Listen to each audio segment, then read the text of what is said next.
RMC, #Mania. Allez, Charles Magnien, la cagnotte pour Christophe Détinger a dépassé les 100 000 euros. Cagnotte lancée par sa belle-sœur, je Oui, crois. la même qui a publié la vidéo dans laquelle Christophe Détinger s'explique avant de se rendre. Le lien menant à la cagnotte a été massivement partagé hier après-midi sur Facebook au sein des groupes de Gilets jaunes, notamment par le fameux Éric Drouet.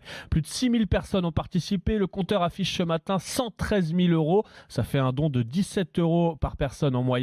Et dans le texte qui accompagne la cagnotte, les collecteurs expliquent qu'ils souhaitent, je cite, soutenir sa famille et lui montrer la solidarité du peuple des Gilets jaunes, du vrai peuple français. Pourquoi il y a un vrai peuple français et un faux peuple français? À en croire ce texte. En tout cas, aujourd'hui, je cite, Christophe a assumé ses actes mais risque de servir d'exemple.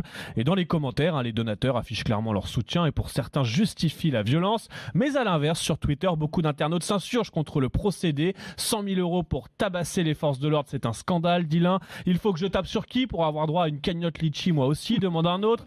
J'ai honte pour les Gilets jaunes, quel manque de dignité. Pauvre France, quelle tristesse, écrit un internaute. Et si le policier était mort sous les coups de ce gentil garçon, est-ce que cette cagnotte aurait été lancée, se demande un internaute. Et puis cette nuit, le secrétaire d'État au numérique, Mounir Majoubi, a également réagi sur Twitter.